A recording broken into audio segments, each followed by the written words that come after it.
Bonjour Arnaud Montebourg, merci de Bonjour. répondre à nos questions. Vous êtes ici avec nous parce que vous avez écrit une postface à votre livre, L'engagement, il est là. Donc c'est pour ça qu'on vous interroge aujourd'hui. Adrien, je te laisse poser la Ouais. première question. Alors, c'est une postface d'une trentaine de pages où vous faites un inventaire des drames qui nous attendent. Donc, vous parlez de l'hyperinflation, vous parlez du recul de la mondialisation, du fait que les États vont revenir sur le devant de la scène. Et finalement, on se pose un petit peu la question en vous lisant, on vous dit ce qui domine chez vous, est-ce que c'est la crainte par rapport à ces périls qui nous attendent? Ou est-ce que finalement, il y a une forme de satisfaction parce que votre lecture du monde, vos idées sont un petit peu validées par ce qui vient? Hem, mes positions n'importent pas. Ce qui compte finalement, c'est la marche du monde et comment, finalement on peut se préoccuper, de ce que vont advenir, notre collectif. La France, l'Europe, dans le monde, chaotique qui s'avance. Donc le fait que le monde se rétrécisse, qu'il se démondialise à grande vitesse, valide en effet des thèses que j'ai défendues il y a 10 ans et qui d'ailleurs auraient pu faire l'objet de choix politiques intéressants et qui nous auraient permis d'être mieux préparés dans la période difficile que nous traversons et que nous allons devoir affronter. On peut aussi regarder la situation comme étant une défaisance, une destruction de tout ce qui a été finalement des croyances, des architectures sur lesquelles nous vivons depuis maintenant 60 à 70 ans. Et donc la question c'est quel est le monde que nous allons construire, qu'allons-nous faire de notre pays, et surtout quel est le chemin que nous allons emprunter et comment on va le faire.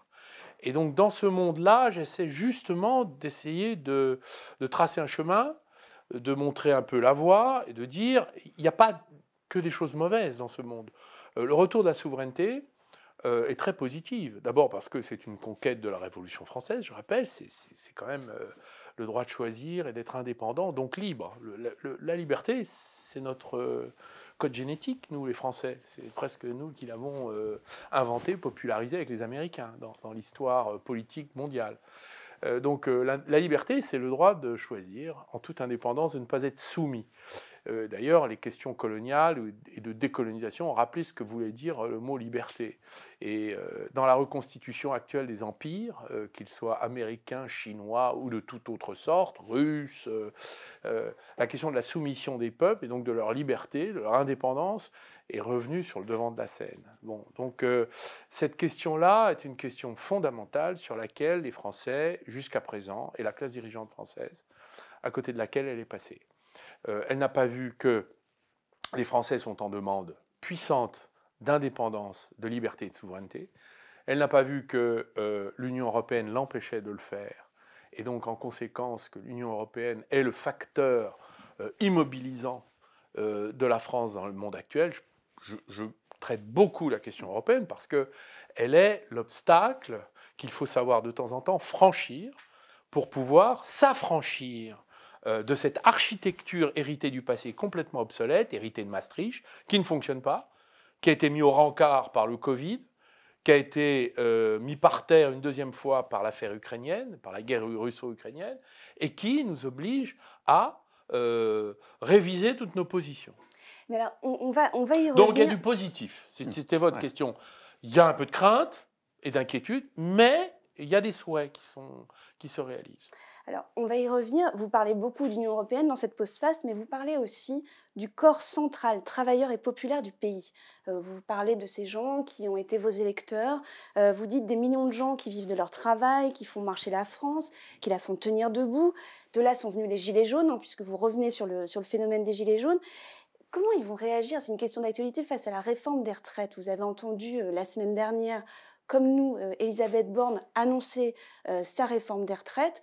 À votre avis, que va-t-il se passer? Comment vous sentez le pays? Puisque vous expliquez hein, que vous n'êtes plus un homme politique aujourd'hui, mais que vous continuez à aller à la rencontre des Français à travers vos activités d'aujourd'hui. Comment vous sentez les choses? Alors d'abord, si on regarde, on fait un petit retour en arrière des 15 dernières années, ce que j'appelle ce corps central travailleur et populaire, le bloc populaire en gros, qui fait tourner la France, qui la fait marcher in fine. Ce sont ceux qui ont mis la chasuble jaune, ce sont ceux qu'on a applaudis pendant le Covid, ce sont ceux qui ont payé toutes les crises économiques et toutes les trahisons politiques. Je reprends parce que c'est quand même lourd. D'abord, la crise de 2008-2009, la désindustrialisation, la destruction des actifs du pays, qui ont été extrêmement violentes. J'en ai des souvenirs encore très vifs dans ma mémoire d'élu local à l'époque.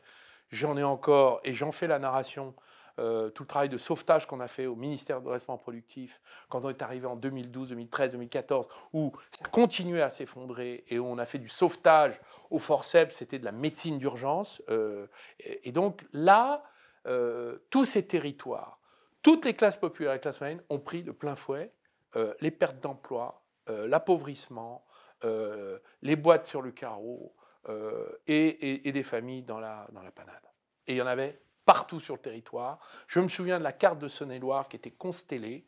C'était comme une myriade d'étoiles noires sur la carte de mon département. Et on courait d'un sinistre à un autre et on ne pouvait rien faire. Bon. À l'époque, on n'avait pas inventé le quoi qu'il en coûte. Les Allemands l'avaient déjà inventé. Ils avaient sauvé leur boîte, nous pas. C'est ça qui est... Deuxième vague. Après, on est arrivé au pouvoir. Il y a eu ce qu'on a appelé le rétablissement des comptes publics. Alors ça, c'était l'austérité, parce qu'on avait tellement... Ça avait coûté très cher aux finances publiques, cette crise, qu'il avait fallu verrouiller tout ça et finalement imposer des cures d'austérité. Vous vous souvenez de l'affaire grecque, de l'affaire italienne. Et en France, c'était l'austérité fiscale. On a matraqué fiscalement les classes populaires et les classes moyennes, et ils ont payé le prix du rétablissement. Ils l'ont payé une première fois avec le chômage dans la crise financière. Ils l'ont payé pendant 10 ans avec le matraquage fiscal. C'est pas moi qui le dis, c'était les ministres de l'époque, qui étaient mes collègues, qui l'avaient eux-mêmes montré. Et je rappelle cet épisode d'austérité qui est le point sur lequel le gouvernement auquel j'appartenais a explosé.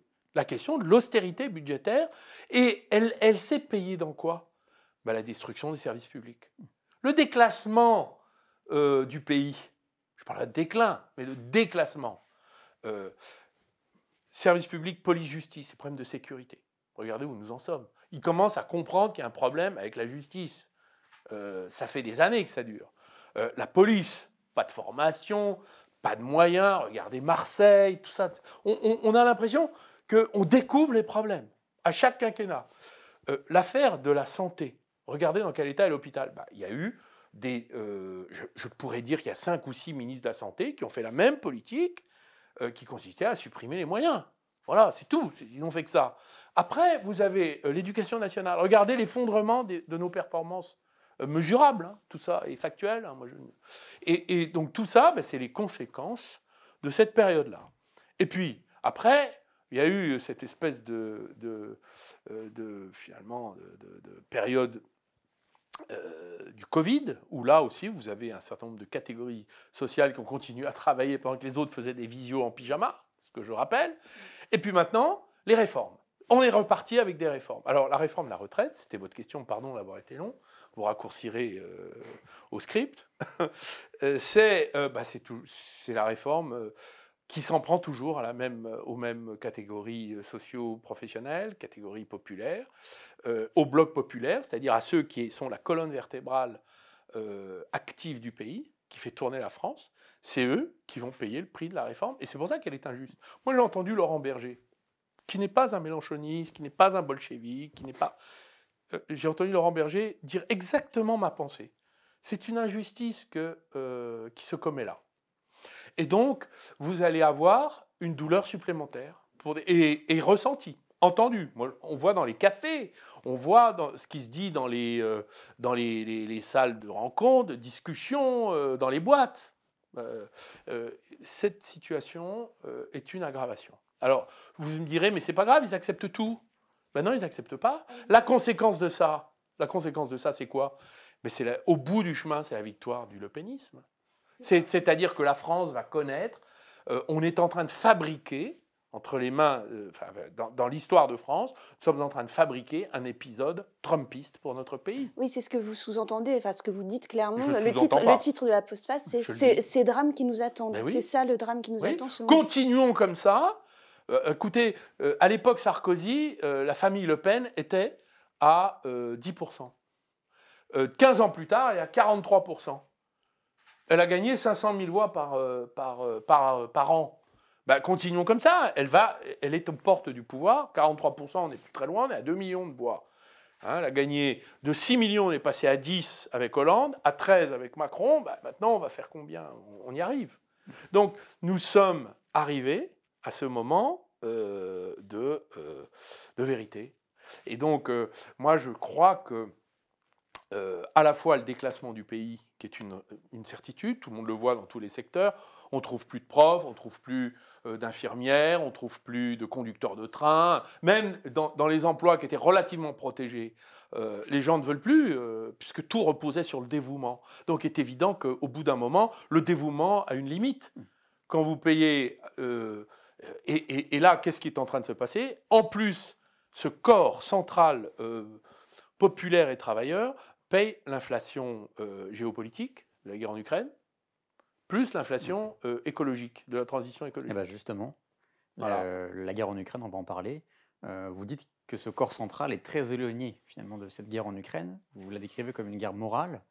Et en plus, il y a un passage où vous parlez de la crise énergétique, où vous dites que finalement, la crise énergétique en Europe est quasiment uniquement due au choix des dirigeants européens de soutenir à ce point l'Ukraine.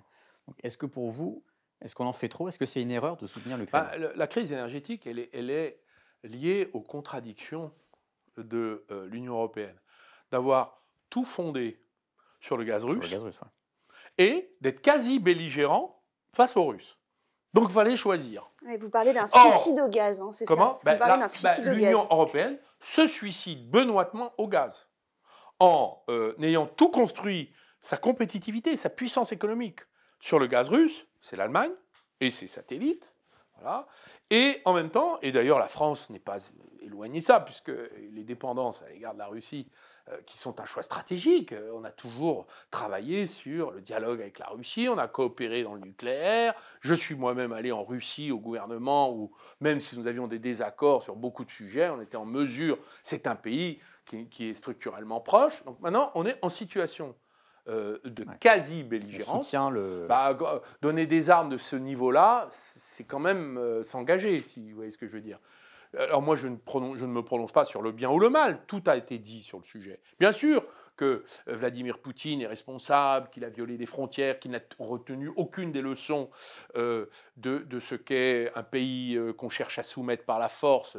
On a eu la leçon afghane pour les Américains et les Russes. On a eu la leçon vietnamienne pour les Américains. On a des leçons dans l'histoire qui se répètent toujours. Donc je crois que là, ce sont des souffrances inutiles infligées au peuple russe, au peuple ukrainien. Mais il l'a décidé. Et donc nous sommes dans cette situation de devoir, dans nos contradictions. Donc la conséquence de ça, c'est comme on a construit sur le gaz et que tous ceux qui avaient du nucléaire comme nous ont été sommés quand même, d'une certaine manière, de le démanteler, nous sommes en situation de graves difficultés. Et la conséquence de tout ça, de cette contradiction non résolue, eh bien, c'est l'inflation pour le pays. Et une inflation qui n'est pas tellement contrôlée. Quand vous avez le patron de Michelin qui déclare la semaine dernière, il y a 15 jours, 3 semaines, devant 300 personnes à Clermont-Ferrand, que sa facture d'électricité était 250 millions, qu'elle est passée à 1 milliard 250 millions, encore 6 mois comme ça, il déménage tout Michelin hors de France, je pense que nous sommes en situation extrêmement périlleuse. Ce n'est pas que les boulangers. Tous ceux qui voient aujourd'hui leurs factures exploser sans aucune compréhension, car ils savent tous que nous produisons, nous, de l'électricité à 50 €. Mais qu'ils l'achètent à 450, 25 fois plus cher, dans certains cas. Cette question-là, aujourd'hui, ce sont les œuvres complètes de l'Union européenne, devant lesquelles la France est incapable de prendre des décisions liées à son intérêt national. Mais alors, justement, vous dites, la France, je vous cite, la France n'aura pas d'autre choix que de se déconnecter du marché unique de l'électricité au nom de l'impératif de sécurité nationale et de l'urgence nationale. Mais vous feriez comment? Comment il faut fonctionner? Tout ça a été très bien expliqué par de très nombreux experts. D'ailleurs, certains l'ont expérimenté en Espagne et au Portugal. Je rappelle que se déconnecter du prix du marché n'est pas se déconnecter du marché, c'est une manière comprimée d'exprimer les choses, mais qui, en vérité, vous pouvez parfaitement continuer à vous interconnecter. D'ailleurs, les Britanniques le font. Bref, on est en mesure, d'ailleurs, on l'a toujours fait, avant 1996, avant qu'il y ait un marché unique. La question, c'est celle du prix. Bon, si nous sommes capables d'être importateurs nets, exportateur net maintenant d'électricité. Il suffirait que nos centrales se remettent à fonctionner. Je crois qu'on est en train d'atteindre ce moment où on retrouve le niveau de production qui est compatible avec une forme d'indépendance et d'autonomie. Eh bien, nous n'avons aucune raison de continuer à accepter la formation du prix de l'électricité qui est attentatoire à nos intérêts. Le suicide au gaz, c'est d'abord d'avoir fondé sur le gaz et pas sur le nucléaire, et deuxièmement d'avoir indexé la contagion de l'explosion du prix du gaz, du prix de l'électricité, sur celle du prix du gaz. Attendez, je m'exprime mal. C'est d'avoir indexé le prix de l'électricité à la contagion du prix du gaz qui est excessive et dangereuse. La conséquence de tout ça, c'est que nous sommes en train d'imposer à notre pays un choc électrique négatif extrêmement puissant. C'est quand même 80 milliards prélevés sur l'économie au bas mot. Ça n'existe nulle part ailleurs dans le monde. Les Américains en profitent pour subventionner à 700 milliards leur économie, quand nous n'avons plus d'argent pour le faire et que les Allemands le font. Donc nous allons achever de détruire notre économie. Voilà donc là, il y a une urgence nationale, un impératif national. Sinon, nous risquons... jusqu'où allons-nous, finalement, sacrifier notre économie au nom de l'amour immodéré des institutions européennes. Mais justement, sur l'Europe, il n'y a pas que ce mécanisme de marché de l'électricité qui pose problème. Pour vous, c'est tous les principes qui ont fondé l'Union européenne et qui sont obsolètes. Finalement, c'est pas pour moi. Ouais, c'est pour la Commission européenne qui les a suspendus. Alors, le 3% est suspendu, 60% est suspendu, les aides d'État sont suspendues jusqu'en 24, tout est suspendu. Sauf le marché de l'électricité qui devrait être suspendu. Ouais. La formation des prix. Quand même. Mais qu'est-ce qu'on fait sur l'Europe? Est-ce qu'on y reste parce que les règles européennes n'ont plus aucun sens? Mais bien sûr, nous avons intérêt à être dans l'Europe et en prendre le leadership. Ouais. Sur des positions politiques intelligentes. Pas la loi NOM qui oblige EDF, que nous avons accepté, qui oblige EDF à vendre à ses concurrents de l'électricité pas chère, qu'elle va revendre cher. Et donc de ruiner EDF au profit de traders qui ne produisent pas un électron d'électricité. C'est quand même extraordinaire. Ça, c'est les œuvres complètes de l'Union européenne. Donc cette docilité à l'égard des décisions les plus absurdes de l'Union européenne doit cesser. Et donc c'est le moment de restructurer l'Europe en fonction de nos intérêts. Où est la riposte, l'IRA, en quelque sorte, Inflation Reduction Act? Où est l'IRA européen? Où est le Buy European Act européen? Où est tout ça? Et vous pensez qu'il y a une majorité qui peut se construire en Europe sur ça? On a l'impression qu'il y a beaucoup de pays qui s'opposeront de toute leur force à ce genre de réforme. C'est une des raisons pour lesquelles les nations finiront par prendre leurs décisions. Quoi qu'il arrive, c'est normal. On a des impératifs d'urgence nationale. Il faut les entendre. Et ce n'est pas que les boulangers, c'est toute l'économie qui est en péril. Voilà. J'entends le ministre de l'économie qui a dit il n'y a pas de problème. On s'en sort mieux que les autres. Ouais. Non mais c'est ce qu'il dit. Ok, pour lui. Mais enfin, dans les entreprises, c'est pas ce qu'on voit. Ouais. Voilà. Mais alors, justement, quand vous dites qu'il faut prendre les choses en main, dans votre texte qui est très dense, vous expliquez, vous dites qu'il y a une solution. Justement, alors là, vous parlez de rapatrier des usines en France. Et vous dites, il suffit de 500 usines, 5 par département pour assurer notre souveraineté écologique. Est-ce qu'on peut vraiment tout produire en France? Qu'est-ce que vous prônez exactement? C'est une forme d'autarcie? Enfin, comment vous voyez les choses? Est-ce que vous pouvez nous expliciter ça un peu plus? Si on sort je voudrais qu'on sorte des excès et des caricatures. Il n'y a pas d'autarcie, il n'y a pas de tout ça. Il y a que nous avons une balance commerciale aujourd'hui qui est la lanterne rouge de l'Union européenne. C'est-à-dire qu'en fait, nous importons à peu près tout. Nous ne produisons plus qu'environ, j'ai envie de dire, en PIB industriel, c'est 10%. L'Angleterre est à 15%, l'Espagne à 16%, l'Italie à 19%, les Allemands à 23%. Donc c'est ça le déclassement français. C'est-à-dire que nous ne produisons pas assez ce que nous consommons. Donc en fait, à chaque fois que nous réduisons notre production de carbone, si je veux dire, eh bien, nous le compensons par des importations de carbone. C'est-à-dire que c'est les autres qui produisent le carbone. Mais la planète, c'est la même. Donc les 60 milliards d'objets chinois que nous achetons à la Chine, qui, elle, construit elle seule 300 centrales à charbon. Je rappelle que quand on engueule les Français parce qu'ils prennent l'avion, la totalité du trafic aérien français correspond à une centrale à charbon allemande. Mais les Chinois, plus ces satellites, Indonésie, Vietnam et quelques autres, construisent 636 centrales à charbon. Donc, à chaque fois qu'on continue à importer, donc on délègue aux autres le soin de produire pour nos soins, sous prétexte que c'est moins cher, bon, en dehors du fait qu'on contribue à la destruction de la stabilité climatique, nous aggravons la situation. Donc, nous n'avons pas d'autre choix que de récupérer le plus possible dans l'industrie et l'agriculture ce que nous importons, nous devons le produire ici. J'allais dire, ça va être la règle mondiale. Mais alors, c'est quoi la priorité? La priorité, elle est très simple. Vous prenez toute la balance commerciale. Est-ce que vous savez, par exemple, que nous importons 10 milliards de médicaments alcaloïdes pour faire les petites opérations chirurgicales, ou grandes ou petites? Vous avez des médicaments qui ne sont plus fabriqués en France.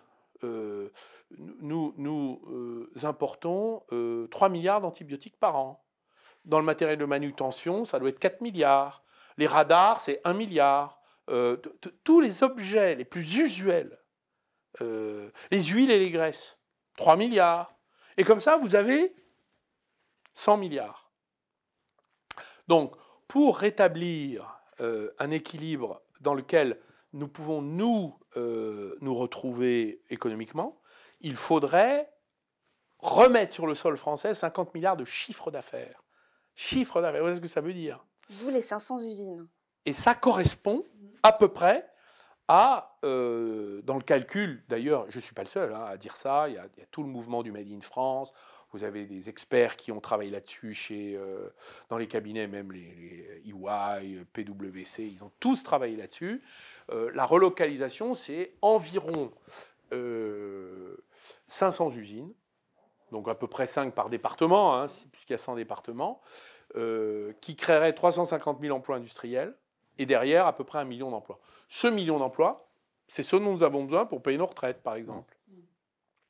Donc en fait, plutôt que de demander à des gens qui travaillent déjà beaucoup de travailler encore plus, dans les conditions d'ailleurs où ils risquent d'atteindre la précarité parce qu'ils ne pourront pas garder leur travail au-delà de 60 ans la plupart du temps, puisque le taux d'emploi des seniors est très faible en France, on ferait mieux de demander à tous ceux qui ne travaillent pas, dans une mobilisation nationale, de se mettre au travail, donc de les former. Il y a beaucoup de gens qui demandent à travailler, ils ne trouvent pas leurs chaussures à leurs pieds, mais il y a partout, dans tous les secteurs de l'économie, il y a à peu près 500 000 emplois non pourvus. Aujourd'hui, on est à des niveaux quand même très sensibles partout, dans tous les secteurs. Et donc, il y a de quoi faire.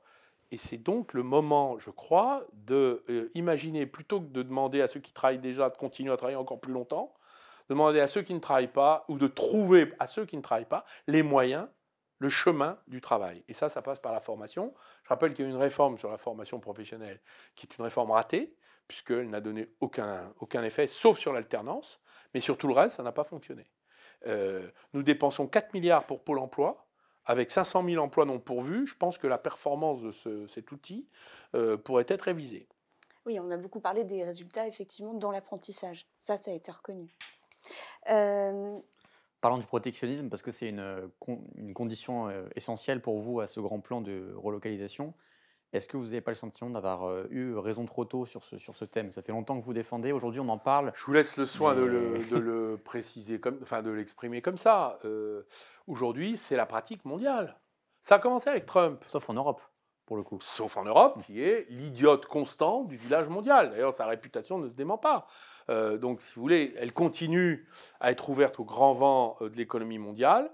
elle n'impose aucune contrainte aux autres, mais elle subit toutes les contraintes des autres. Donc quand vous avez maintenant une offensive de la part des Américains, Et des Chinois les Chinois, il y a longtemps que c'est fait, ouais. mais une offensive de la part des Américains sur un protectionnisme extrêmement agressif, violent, sans aucune riposte de l'Union européenne, vous avez là un énorme problème. Parce que 700 milliards pour subventionner les produits américains, ça mérite la réciprocité immédiate. Mais peut-être C'est ce qu'il de la faut France, obtenir du de l'Union européenne. la France doit le Mais faire. la France a parfaitement les moyens d'assumer sa part de protectionnisme dans l'ensemble. Le problème, c'est que les Allemands, qui ont un modèle extraverti, qui fonctionne sur les exportations vers la Chine et l'Amérique, et qui ne peuvent pas continuer ainsi, puisque eux-mêmes sont victimes de protectionnisme, vont devoir faire ce mouvement stratégique. Ils vont devoir abandonner le charbon, réviser leur position sur le gaz, retrouver le chemin du nucléaire, reprendre la question des finances publiques et leur mantra et leur obsession en montrant, d'ailleurs la Commission européenne a commencé à desserrer les taux en disant qu'on pouvait avoir une vision différenciée du rétablissement des comptes publics pays par pays, montrant bien qu'on ne va pas rétablir le 3%, les 60%, les obsessions budgétaires des années Merkel.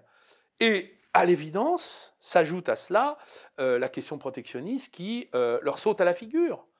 Donc, l'Union européenne ne peut plus être dirigée par l'Allemagne.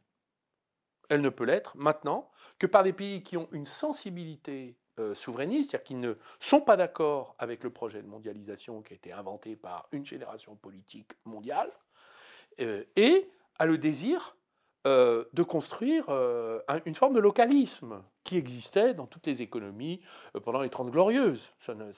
D'ailleurs, vous regardez dans l'affaire russe la façon dont les gouvernements, avec une facilité déconcertante, s'en sont pris, ont rétabli le contrôle d'échange, ont confisqué des biens sans droit ni titre, montrant que le droit de propriété n'existe que quand on décide de ne pas de le protéger, mais en toute autre circonstance, on pourrait parfaitement lui porter atteinte. On peut contrôler les capitaux, quoi, finalement, c'est ça que vous dites. Exactement. Ouais. Ça veut donc dire que les États ont maintenant les moyens de reprendre le contrôle sur l'économie.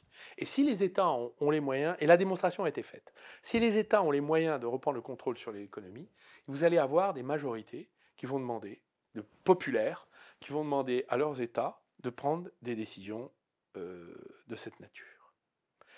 Et voilà pourquoi il est nécessaire, et pour moi, la grande charge dans le déclassement national, ce sont des mesures d'urgence nationale, et donc de rassemblement national, si j'ose dire.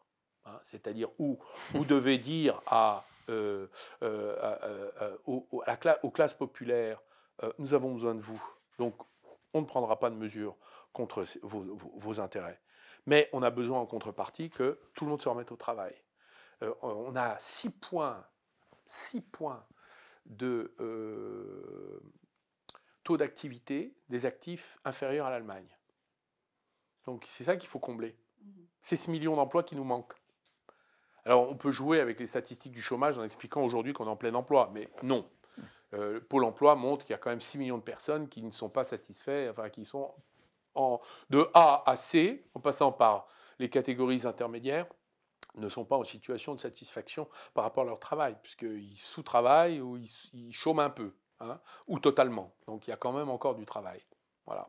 Dans les 6 millions, on peut peut-être trouver 1 million d'emplois à créer parmi eux, je crois. Sur un plan plus politique, ça fait quasiment 1 an que vous avez abandonné la course à la présidentielle. Avec le recul, pourquoi ça n'a pas marché? Est-ce que c'était une question de ligne politique, d'entourage, de moyens, de préparation? Écoutez, d'abord, j'ai défendu honorablement mes positions politiques. Elles n'ont pas rencontré l'écho, tout simplement, premièrement. Deuxièmement, je n'avais pas les moyens de continuer. Donc, c'était naturel que ça s'arrête. Je le regrette, mais c'est ainsi. Ceci dit, maintenant, je n'ai pas l'intention de poursuivre le combat politique. Pour moi, je suis engagé dans mes entreprises, depuis longtemps d'ailleurs, depuis maintenant 5 ans. Néanmoins, si je suis rangé des voitures, je ne suis pas rangé de mes idées. Je continue à les défendre. Merci de me donner la parole. Mais alors, Justement, vous en parlez dans la postface, vous parlez quand même de la gauche. Parce qu'on voit que ça vous travaille C'est ces normal, je questions-là. reste un Oui. homme engagé. Mes entreprises, ce sont des entreprises équitables qui traitent des problèmes de la société avec une vision. On n'est pas, vous voyez, on reste ce qu'on est. Donc, je reste un citoyen engagé dans le monde. Et on voit que vous regardez avec... Alors on ne sait pas si c'est intérêt, en tout cas, vous regardez ce qui se passe à la NUP, vous regardez ce qui se passe du côté de la gauche, et vous dites, vous résumez ça en disant, la gauche aujourd'hui, elle heurte les sentiments de classe et de citoyens qu'elle devrait au contraire s'attacher à rallier. Vous dites que sa rhétorique est une machine à repousser l'honnête homme, l'esprit tempéré et le bon sens populaire. Pour vous, la NUP, c'est hors sujet, en fait? Ben, c'est-à-dire que quand j'en compte quelques amis dans la NUP encore. Hein. J'ai quand même des amitiés qui sont, comment dire, persistantes. Quand elle se préoccupe, enfin, je veux dire, quand la gauche se préoccupe des barbecues, condamne les barbecues, les piscines, l'aviation comme rêve d'enfant, le Tour de France, qu'elle soutient l'aspersion de sauce tomate sur les œuvres d'art des musées, bref, finalement elle dérive sur des questions sociétales en proclamant le droit à la paresse, ce qui a été fait par l'une des oratrices de la NUP, alors que de Victor Hugo, en passant par Lula da Silva jusqu'au couplet de l'Internationale, je rappelle, l'oisif ira loger ailleurs, est une des strophes du couplet de l'Internationale. Je rappelle, la question du travail, c'est la question, ce n'est pas une valeur de droite ou une valeur de gauche, c'est une valeur humaine, d'édification de la société, du bien commun. Donc on a besoin de travail, y compris pour réaliser des buts nobles que sont la lutte contre le changement climatique. On a besoin de travail pour s'éduquer. On a besoin de travail pour se civiliser. On a besoin de travail pour construire le monde dans lequel nous voulons vivre. Donc la société du farniente, du revenu universel et du moi-je, quand on a besoin d'un collectif, pour moi est condamnable. Et donc, je suis extrêmement, je suis hérissé ou choqué de l'anecdotisation de la politique quand les grandes questions profondes ne sont pas traitées. Voilà. C'était Donc pour moi, la contribution de la gauche au temps qui passe, c'est un soutien, finalement, ce sont les fourriers inconscients de l'extrême droite. Puisque en hérissant, comme moi, des gens tout à fait, j'allais dire, certes modérés, mais en même temps qui cherchent, qui ne se contentent pas du statu quo, qui ne sont pas d'accord avec le monde tel qu'il est, tel qu'il marche, eh bien, finalement, on conduit beaucoup de nos compatriotes dans les bras de l'extrême droite. Alors vous, votre grand projet, c'est le souverainisme écologiste ou écologique, je ne sais pas. C'est pas mon grand projet, c'est ce qui est aujourd'hui dominant. Non, mais c'est l'idée qui domine Non, dans non, votre non. Ce post-face. qui est dominant, c'est la demande de souveraineté, je vous en ai dit un mot, c'est la demande d'écologie, je vous en ai dit un autre mot. C'est ça. Le sujet, c'est de les mettre ensemble et d'en faire une politique. Et c'est ma proposition, c'est ma contribution. Ce n'est pas mon projet, c'est ma contribution. Oui, c'est ça. Je pense que aujourd'hui, un président de la République qui déciderait de faire un mouvement stratégique pour éviter ces drames qui nous attendent aurait intérêt à avoir une politique, non pas du discours souverainiste, mais d'actes souverains. Pas de discours souverainiste, mais d'actes souverains. Il ne suffit pas de mettre le ministère de la souveraineté industrielle.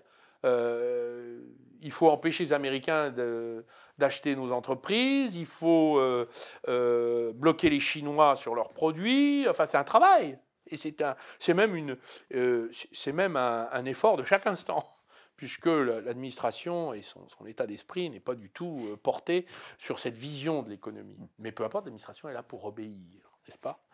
Elle n'est pas là pour commander les esprits.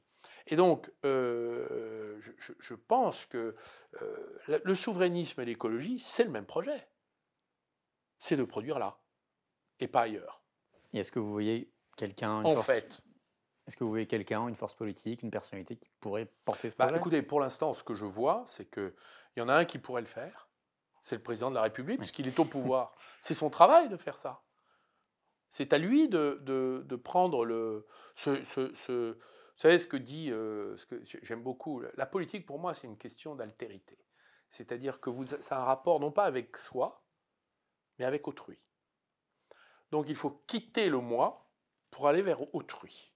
Et donc dans cette recherche d'altérité, je doit être un autre de temps en temps. Hein, le je est un autre, Rimbaud. Et donc dans ce mouvement de réinvention, je crois que le président de la République avait proposé de se réinventer. Pour l'instant, il se répète. Pour se réinventer, ben, il va falloir qu'il change le cadre idéologique et stratégique, le chemin idéologique et stratégique du cap qu'il a choisi pour l'instant. Ça n'en prend pas le chemin. C'est le moins qu'on puisse dire. Vous allez lui envoyer votre livre? Mais tiens, j'y avais pas pensé, c'est une bonne idée. Merci beaucoup en tout cas Arnaud Montebourg d'avoir répondu aux questions de Marianne.